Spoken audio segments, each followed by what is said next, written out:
ආයුබෝවන් සුබ දවසක් මගේ යාළුවෝ හැමෝටම ඔන්න ඉතින් අපි අදත් ආවා ඉලෙක්ට්‍රොනික වලට ආස ඉලෙක්ට්‍රොනික ගැන හොයන ඔයාලා වෙනුවෙම වෙන්ුණ ලංකාවේ එකම හොඳම YouTube channel එක SL Crack Basic Electronic video series එකේ 11 වෙනි කොටස අරගෙන. ඉතින් මුලින්ම දෙයක් කියන්න ඕන මගේ යාළුවෝ හැමෝටම ඉතින් මේ වෙද්දිත් මගේ subscribe 1000 පැනල ඉවරයි. ඒ මගේ යාළුවනේ ඔයාලා හින්දා. ඉතින් බොහොමත්ම ස්තුතියි මගේ වීඩියෝස් බලලා subscribe කරපු ඒ වගේම like කරපු ඒ සියලුම දෙනාට ඒ වගේම මගේ channel එක share කරපු ඒ හැමෝටම ගොඩක් ස්තුතියි. ඉතින් හොඳයි මම නැවතත් කියනවා මේ බලන ඔයා තාමත් මගේ channel එක subscribe කරලා නැත්නම් පහළ රතු බඩ බටන් එක ඔබලා දැන්ම subscribe කරන්න. ඒ වගේම හැපැත්තේ bell icon එක click කරන්න. එතකොට මම වීඩියෝ එකක් දාපු ගමන් ඔයාගේ ළඟට ටක් ගාලා ගෙන්න ගන්න පුළුවන්. ඒ වගේම දෙයක් කියන්න ඕන ඔයා මගේ වීඩියෝස් කලින් මුල ඒව බලලා නැත්නම් බේසික් ඉලෙක්ට්‍රොනික එකේ ඉඳලා පිළිවෙලට ඔක්කොම බලාගෙන ඉන්න. ඔයාලට ඉලෙක්ට්‍රොනික ගැන ඉගෙන ගන්න ආසාවක් උනන්දුවක් තියෙනවා නම් විතරක් එහෙම කරන්න. නැත්නම් මේ වීඩියෝ එක නතර කරලා ගියාට කමන්නේ නැහැ. රයිට්. ඉතින් අද අලුත් පාඩමක් අලුත් මාතෘකාවක් පටන් ගන්නවා බේසික් ඉලෙක්ට්‍රොනික වල. වැඩි කතා නැතුව යමු එහෙනම් මාතෘකාවට. මේ SL Crack Basic Electronic video series එකේ 11 වෙනි කොටස.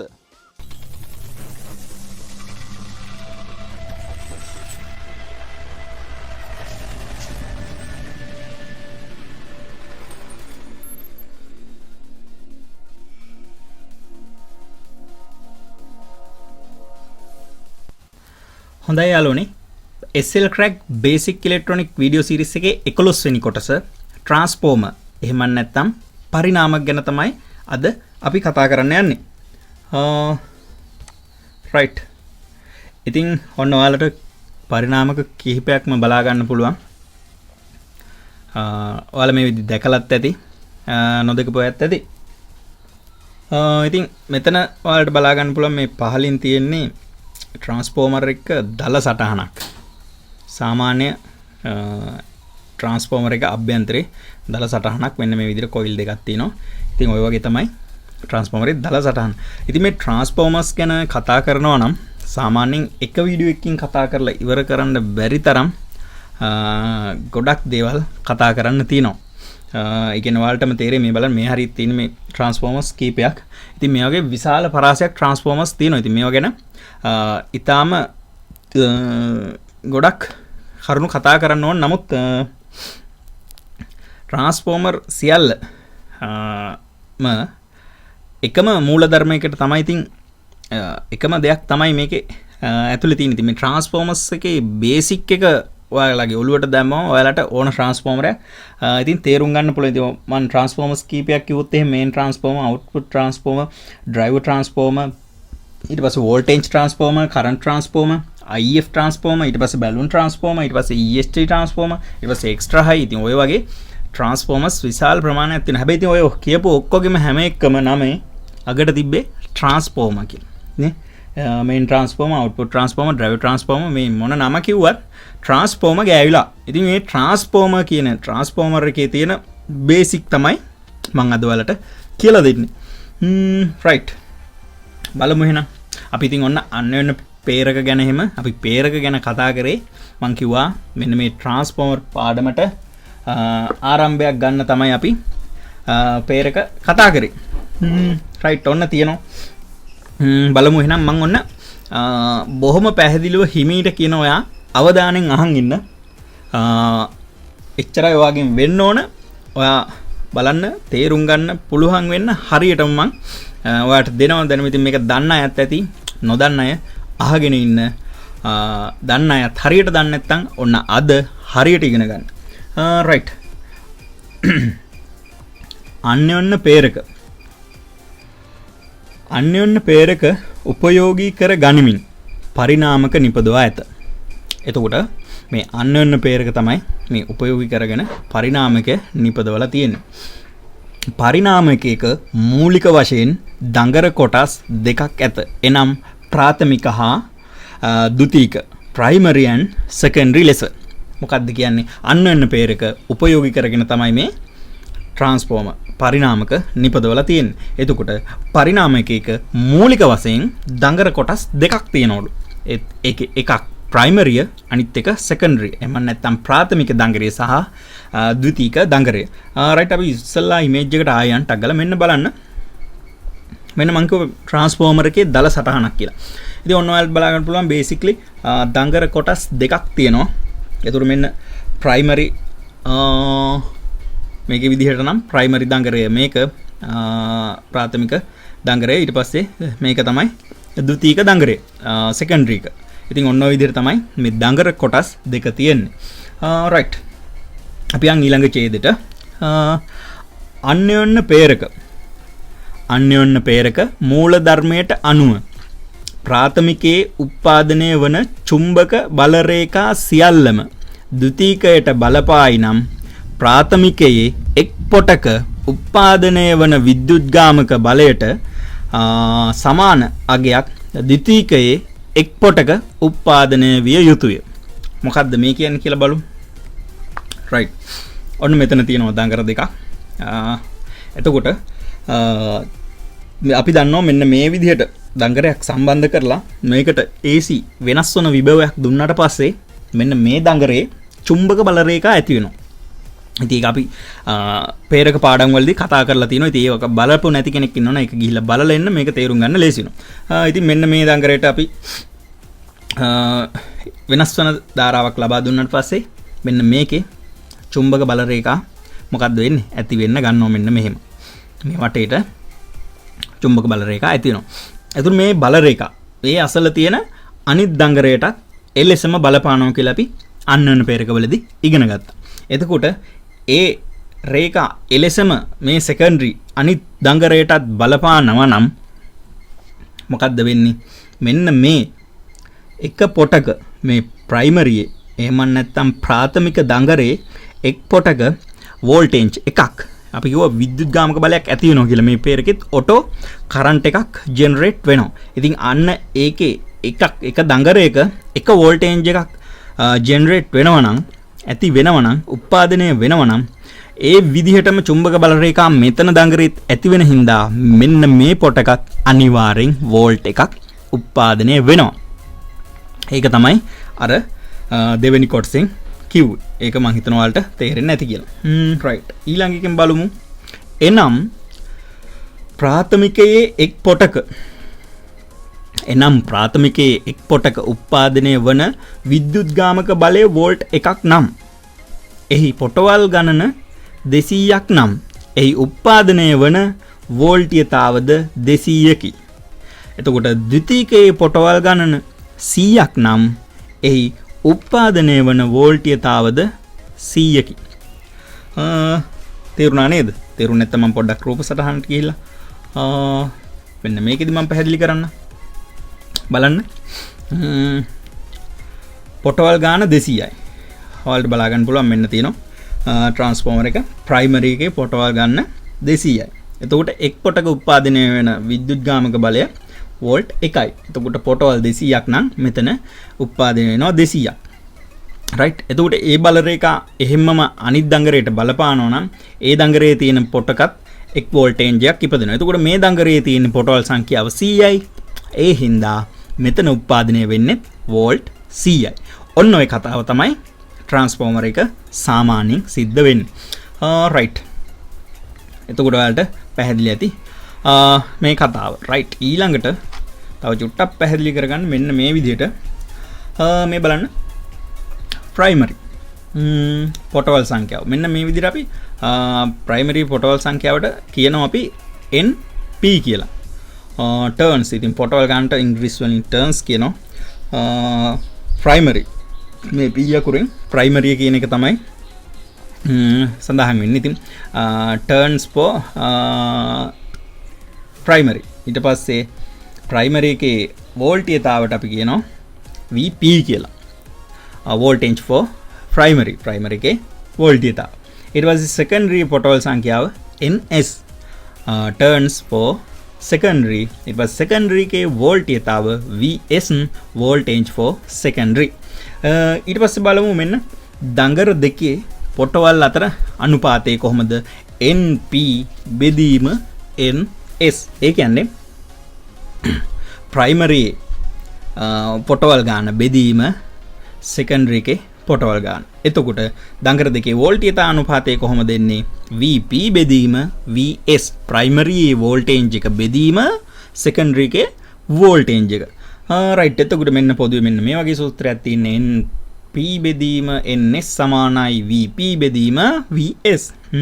රයිට්.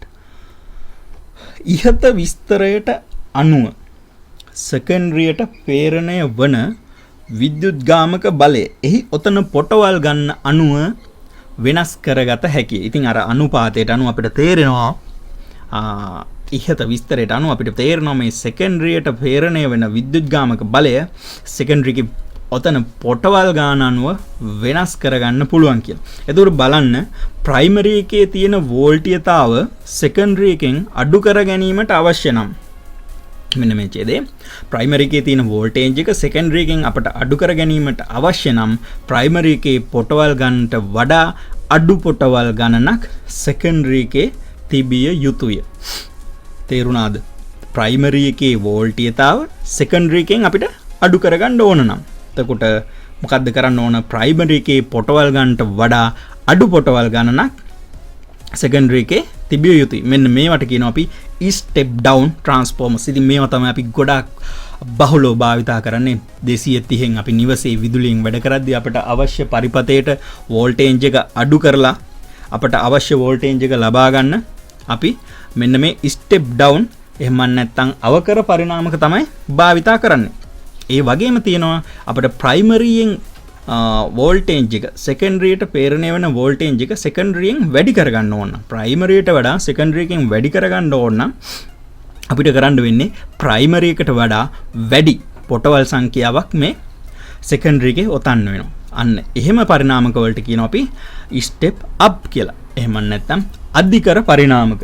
ඉතින් ඔන්න ඔය විදිහට තමයි ට්‍රාන්ස්ෆෝමර්ස් ප්‍රධාන වර්ග දෙකක් අපට හම්බ වෙන්නේ ස්ටෙප් ඩවුන් සහ ස්ටෙප් අප්. ඉතින් අපි ගොඩක් වෙලාවට භාවිතා කරන්නේ මේ ස්ටෙප් ඩවුන් එක තමයි. එතකොට මේ කතා කරපු දේ මෙන්න මෙතනින් පොඩ්ඩක් බලමු. මෙන්න ඔයාලට බලා ගන්න පුළුවන්. මේ තියෙනවා ප්‍රයිමරි එක 200ක් වෝල්ටේජ් එක දීලා තියෙනවා ප්‍රයිමරි එක. ඉතින් බැලුමට ඔයාලට මෙතනින් බලා ගන්න පුළුවන් ප්‍රයිමරි එකේ තියෙන පොටවල් ගන්නට වඩා අඩු පොටවල් ගන්නක් සෙකන්ඩරි එකේ තියෙනවා. ඉතින් මේකම අනිත් පැත්තට අපිට හිතන්න පුළුවන් මේකම අනිත් පැත්තට. මෙන්න මෙතන හිතන්න අපිට තියෙන CI වෝල්ටේජ් එක අපිට මේක 200ක් කරගන්න ඕන. එහෙනම් මොකද්ද කරන්නේ? මේ පැත්තේ අඩු පොටවල් සංඛ්‍යාවකුත් මේ පැත්තේ වැඩි පොටවල් සංඛ්‍යාවකුත් විදියට තමයි ගන්න පුළුවන් වෙන්නේ. එතකොට අපිට ට්‍රාන්ස්ෆෝමර්ස් හැදෙන විදිහද මම කියන්නම්. ට්‍රාන්ස්ෆෝමර් එකක් සාමාන්‍යයෙන් ඔතද්දී කියන්නේ මේ කොයිල් ඔතල තමයි මේ ට්‍රාන්ස්ෆෝමර්ස් හදලා තියෙන්නේ. එතකොට කොයිල් මෙන්න මේ විදිහට වෙන වෙනම දඟර ඔතන ට්‍රාන්ස්ෆෝමර්ස් තියෙනවා කෝර් එකේ. ඉතින් කෝර් දෙකක් වෙනම කෝර් දෙකක කොයිල් දෙක වෙන වෙනම ඔතන ට්‍රාන්ස්ෆෝමර්ස් තියෙනවා. එහෙමත් නැත්නම් මේ කොයිල් එක මතම පළවෙනි ප්‍රයිමරි එක මතම සෙකන්ඩරියත් ඔතනවා. ඉතින් එහෙම ට්‍රාන්ස්ෆෝමර්ස් තියෙනවා. ඒ වගේම තමයි ඔය AC වලින් අපි අඩු කරලා ගන්න ට්‍රාන්ස්ෆෝමර් අපේ මේ ස්ටෙප් ඩවුන් ට්‍රාන්ස්ෆෝමර්ස් වල ගොඩක් දුරට ගේජ් එක ඒ කියන්නේ මේ කම්බියේ මහත අපේ මේ 230 ලයින් එකට ඒ පැත්තට සම්බන්ධ වෙන ප්‍රයිමරි එකේ කොයිල් එකේ ඝනකම ඊටාම අඩුයි. සිහින් කම්බියකින් තමයි ඔතන්නේ. ඒ වගේම මේ අවුට්පුට් එක අපි සෙකන්ඩරි එකේ ගන්න කොයිල් කම්බිය ඒකට භාවිතා කරන මේ කම්බිය කොයිල් එක ඔතන භාවිතා කරන කම්බියේ ඝනකම ටිකක් වැඩි. ඉතින් ඒ ඝනකම තීරණය වෙන්නේ ඒ ට්‍රාන්ස්ෆෝමර් එකෙන් අපි ගන්න ඇම්පියර් ගාන මත. ඒ කියන්නේ ඇම්පියර් ගාන අපිට වැඩියෙන් ගන්න ඕන වුණොත් මේ ඔතන කම්බියේ ඝනකම වැඩි කරන්න සිද්ධ වෙනවා. ඉතින් අපිට අඩු ඇම්පියර් ප්‍රමාණයක් නම් ඕන ට්‍රාන්ස්ෆෝමර් එකේ මේ කොයිල් කම්බිය උතන කම්බිය ඉතා කුඩා කරන්න පුළුවන්. එතකොට අපිට ඔයාලා මේ විදිහට දැකලත් ඇති නැත්තම් මම කියන්නම් මේ කියන්නේ මිලි ඇම්පියර් සාමාන්‍යයෙන් මිලි ඇම්පියර් 300ක වගේ ට්‍රාන්ස්ෆෝමර් එකක් සාමාන්‍යයෙන් ඊටාම කුඩා ප්‍රමාණයේ ට්‍රාන්ස්ෆෝමරයක්. ඉතින් අපිට තනි අතකින් වහ ගන්න පුළුවන් තරම් ඊටා චූටි ප්‍රමාණයේ ට්‍රාන්ස්ෆෝමර් මිලි ඇම්පියර් 300 වෝල්ට් 3 වගේ ට්‍රාන්ස්ෆෝමර් තියෙනවා අපිට ඒක අතකින් වහ ගන්න වගේ පුළුවන්. ඒ වගේම තමයි මිලි ඇම්පියර් 1000 පැන්නට පස්සේ සාමාන්‍යයෙන් ඇම්පියර් 3ක එහෙම නැත්නම් ඇම්පියර් 5ක වගේ ට්‍රාන්ස්ෆෝමරයක් ගත්තොත් ඉතින් අත් දෙකෙන් වහගන්න බැරි තරම් ඊටාම විශාල වෙනවා. මොකද ඒ වගේ කම්බියේ ප්‍රමාණය ලොකුයි. එතකොට ඒ ට්‍රාන්ස්ෆෝමරේ ඔතන්න යන ඉඩ ප්‍රමාණය ගොඩක් වැඩි වෙනවා. ඉතින් ඒ විදිහට තමයි ට්‍රාන්ස්ෆෝමර්ස් හැදිලා තියෙන්නේ. ඉතින් ඔන්න ඔච්චරයි තමයි ට්‍රාන්ස්ෆෝමර්ස් වල තියෙන බේසික් තියෙන්නේ. රයිට් ඉතින් ඔන්න ඔයාලට මෙතන ට්‍රාන්ස්ෆෝමර්ස් කීපයක් තියෙනවා. ඉතින් මෙන්න මේ වගේ ඒවා එක මත එක මේ කියන්නේ පළවෙනි යට මේකේ ප්‍රයිමරි එක ඔතලා ප්‍රයිමරිය මත තමයි මේ සෙකන්ඩරි ඔතලා තියෙන්නේ. ඊට පස්සේ මෙන්න මේ වගේ වෙන වෙනම කෝර් එක ඔතලා තියෙන මේ වලට බලා ගන්න පුළුවන් වෙන වෙනම කොයිල් දෙක ඔතලා තියෙනවා. මෙතනත් එහෙමයි. ඊට පස්සේ මෙන්න මේ වගේත් මේ චොපර් ට්‍රාන්ස්ෆෝමර්ස් වලට අදාළ මේ වගේත් ගොඩක් දුරට කොයිල් එක මත තව කොයිල් එක ඔතලා තියෙන්නේ.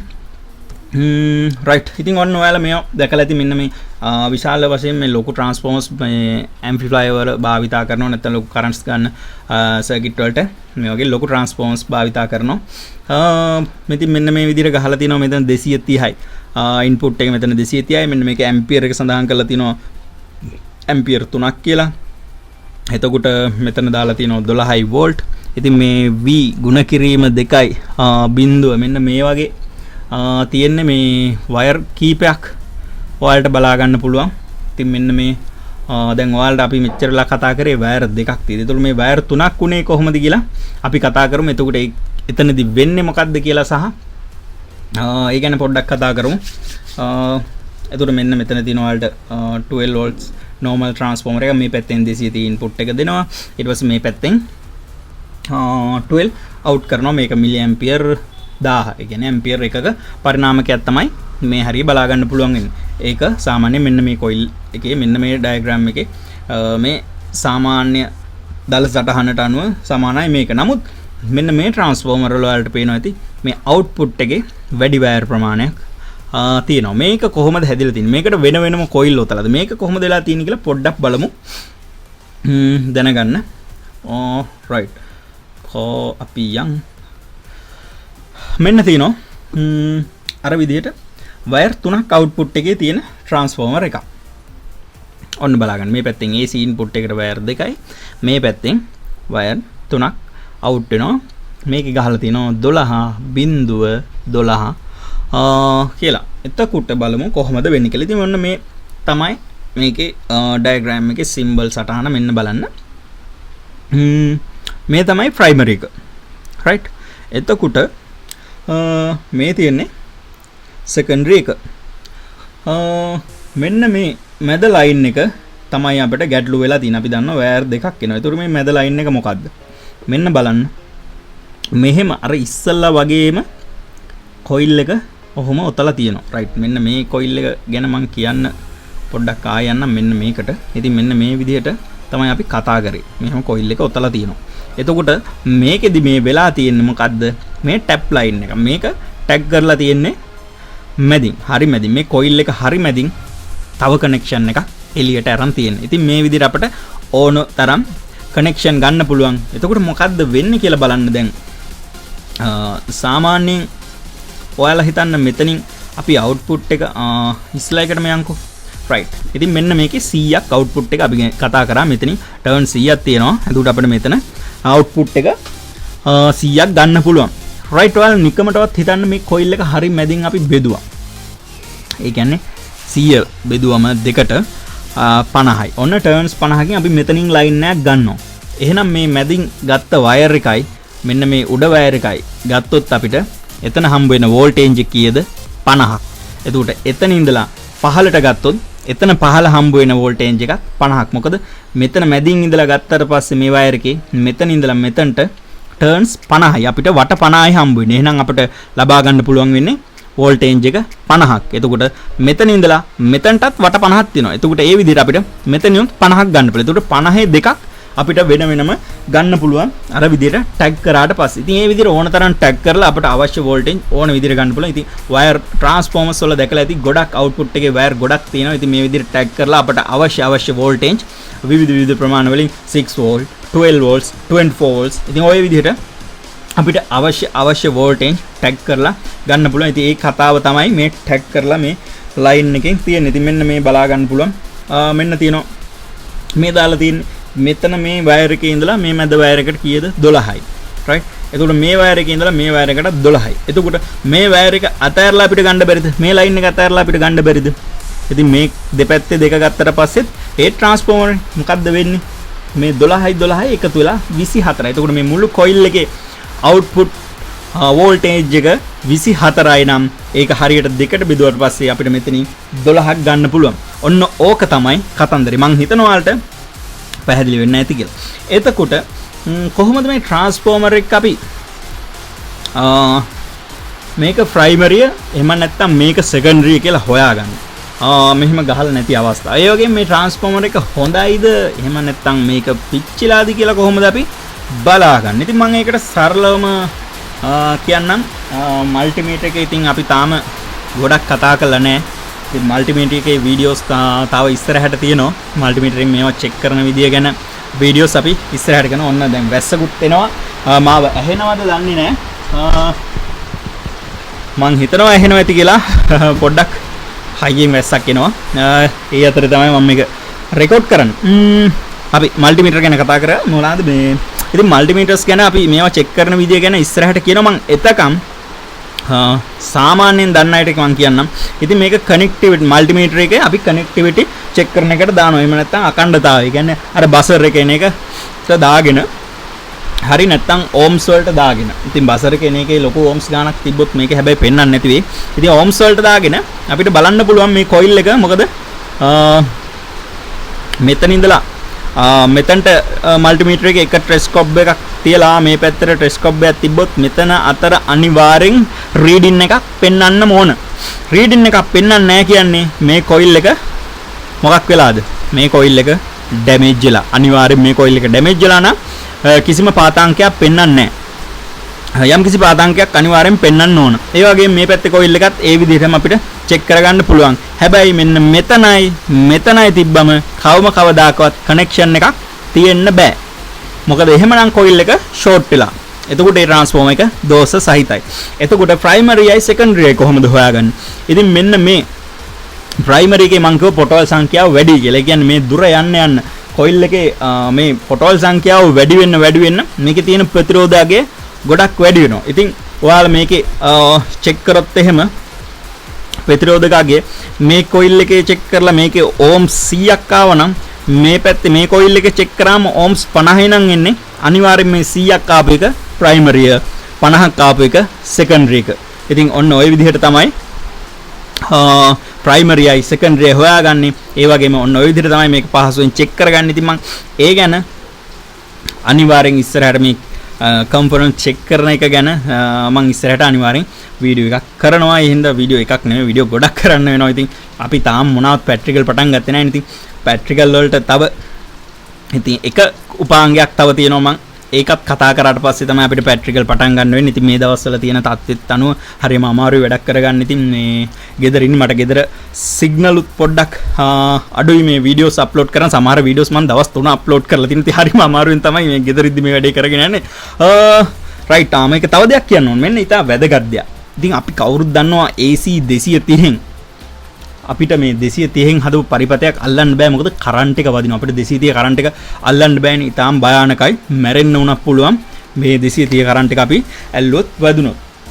ඉතින් මෙන්න මේ ට්‍රාන්ස්ෆෝමර් භාවිතා කරාට පස්සේ අපිට වෙන වාසිය තමයි අපි හදාගත්ත පරිපතය කිසිම ගැටලුවක් නැතුව අපිට අල්ලන්න පුළුවන් මේ ට්‍රාන්ස්ෆෝමර් එකක් කරා පවර් සප්ලයි එකක් හදාගෙන සප්ලයි දුන්නාට පස්සේ. මොකද හේතුව මෙන්න මේ ලයින් දෙක තමයි අපේ 230 මේන් එකට ලයින් එකට කෙලින්ම සම්බන්ධ වෙන්නේ. හැබැයි මේ කොයිල් එක කිසිසේත්ම මෙන්න මේ කොයිල් එකට සම්බන්ධයක් නැහැ. ඉතින් මේකෙන් අපිට අඩු වෝල්ටේජ් එකකුත් ලැබෙන හින්දා 12 වෝල්ට්ස් කියන්නේ අපිට සාමාන්‍යයෙන් අතින් අල්ලන්න පුළුවන්. 24 කියන්නේත් සාමාන්‍යයෙන් අතින් අල්ලන්න පුළුවන්. කිසි ගැටලුවක් නැහැ. ඉතින් වෝල්ට් 100ක් වගේ આવොත් තමයි පොඩ්ඩක් ගැටලුව තියෙන අල්ලන්න අමාරු වෙන්නේ. ඉතින් වෝල්ට් 50ට වගේ අඩු වෙන්නම් මේ ට්‍රාන්ස්ෆෝමර් එකක් දාලා තියෙන පරිපතයක සර්කිට් බෝඩ් එක ඇල්ලුවා කියලා ගෑවුණා කියලා අපිට කරන්ට් එක වදින්නේ නැහැ. ඉතින් ඒක සේෆ්ටි එකටත් අපේ ගොඩක් වටිනවා. මොකද මේ කොයිල් දෙක අතර කිසිම සම්බන්ධයක් නැහැ. ඔයාලා දන්නවා 230 එක ලයින් එකක් ෆේස් එක විතරක් අපේ අතින් ගෑවුණත් අපිට කරන්ට් එක වදිනවා. ඉතින් මේ ට්‍රාන්ස්ෆෝමර් වල අපි කරන්ට් එක අඩු කරලා ගත්තට පස්සේ කිසිම ගැටලුවක් නැහැ. අපිට කරන්ට් එක වදින්නේ නැහැ. ලස්සනට අපේ සර්කිට් එක බය නැතුව අපිට පාවිච්චි කරන්න පුළුවන්. ඒක චෙක් කරන්න පුළුවන්. ඉතින් ඒක දැනන් හිටපු අයත් ඇති, දන්නේ නැති අයත් ඇති. ඔන්න දැනන් හිටපු අයටයි නොදැන හිටපු අයට ඔක්කොටම හරියන්න තමයි කිව්වේ. රයිට්, ඔන්න ඉතින් මම ට්‍රාන්ස්ෆෝමර්ස් ගැන කෙටියෙන්ම හරීම සරලව සිංහලෙන්ම කිව්වා. ඉතින් හැම ට්‍රාන්ස්ෆෝමර් එකම මෙන්න මේක තමයි ඉතින් තියරිය තියෙන්නේ. ඉතින් පින් කණු ගොඩක් මේ පැත්තේ ගොඩක් තියෙනවා, මේ පැත්තේ ගොඩක් තියෙනවා. අපි ඒකට බය වෙන්න එපා. එහෙනම් මොකද්ද මේ කරලා තියෙන්නේ, මේක ටැග් කරලා තියෙන්නේ කියලා මතක තියාගන්න. ඉතින් අවුට්පුට් එකේ විශාල වයර් ප්‍රමාණයක් තියෙන ට්‍රාන්ස්ෆෝමර් මේ බලන්න මෙතනක් තියෙනවා. මෙදින් මේ ලොකු ට්‍රාන්ස්ෆෝමර් එකේ මෙතන වයර් කීපයක් තියෙනවා. ඉතින් ඉන්පුට් එකට දෙකයි, අනිත් ඒවා ඔක්කොම අවුට්පුට් එක. ඉතින් මේකෙදි මම කිව්වේ ප්‍රයිමරි එක සහ සෙකන්ඩරි ගැන, ඉන්පුට් සහ අවුට්පුට්. ඉතින් සෙකන්ඩරි එකේ ටැප් කරලා අපිට ඕන වෝල්ටේජ් ඕන තරම් ලබා ගන්න පුළුවන්. ඉතින් මේ තියෙන්නේ මේ කොයිල් එක මේ විදිහට මේ ලයින්ස් තියෙන්නේ. මේවා ටැග් කරලා එළියට ගත්ත ලයින්ස්. ඉතින් මේ විදිහට පින් ගොඩක් මෙහෙම ෆේලියර් මේ ට්‍රාන්ස්ෆෝමර් එකේ තිබ්බට මේ ඔක්කොම අවුට්පුට්ස් වෙන්නේත් නැහැ. 1 2 3 4 5 6යි 7යි. ඉතින් මෙච්චර මේ ලයින්ස් ගොඩක් තිබ්බට මේක මේ එක එක ට්‍රාන්ස්ෆෝමර්ස් වලට කොමන්ලි හදලා තියෙන. ඉතින් මේ කොයිල් සමහර විට දෙකක් විතරයි මේ සාමාන්‍ය මේ කනෙක්ෂන් 4ක් විතර මේ පාවිච්චි කරලා ඇති පින් එළියට අවුට්පුට් එක ගන්න. අනිත් ඒවා NC not connected. ඉතින් නිකන් තියෙන ඒවා තමයි තියෙන්නේ. ඉතින් ඒක අපි මල්ටිමීටරෙන් චෙක් කරලා තමයි හොයාගන්න ඕනේ. ඉතින් ඒවා ඕවා ගැන තව වැඩිපුර විස්තර ඉස්සරහට කතා කරමු. ඉතින් ට්‍රාන්ස්ෆෝමර්ස් වල බේසික් ඔන්න ඔය විදිහට වලට දුන්නා. රයිට්, එහෙනම් අපි වැඩේ නතර කරමු. ඉතින් ඔන්න ඔය විදිහට තමයි යාළුවනේ ට්‍රාන්ස්ෆෝමර්ස් පාඩම ඉවර වෙන්නේ. ඉතින් වීඩියෝ එක හොඳයි නම් අනිවාර්යෙන් ලයික් එකක් දාන්න අමතක කරන්න එපා. ඒ වගේම ඔයාලට මොනවා හරි කියන්න තියෙනවා නම් කමෙන්ට් එකක් දාන්න. ඒ වගේම මේ වීඩියෝ එක අනිත් අයට බලන්න ෂෙයා කරන්නත් අමතක කරන්න එපා. ඔයාගේ Facebook, ඔයාගේ Instagram, ඔයාගේ Twitter, ඔයාගේ Viber, WhatsApp, imo වල ෂෙයා කරලා මට සහයෝගයක් දෙන්න. ඒ වගේම මේ වගේ සුපිරි වීඩියෝස් බලන්න මාත් එක්ක දිගටම රැඳිලා ඉන්න. රයිට්, ඉතින් වැඩි දෙයක් කියන්න නැහැ. අපි ඊළඟ වීඩියෝ එකේදී හම්බ වෙමු. අදට සමු ගන්නවා. නැවත හමු වෙමු.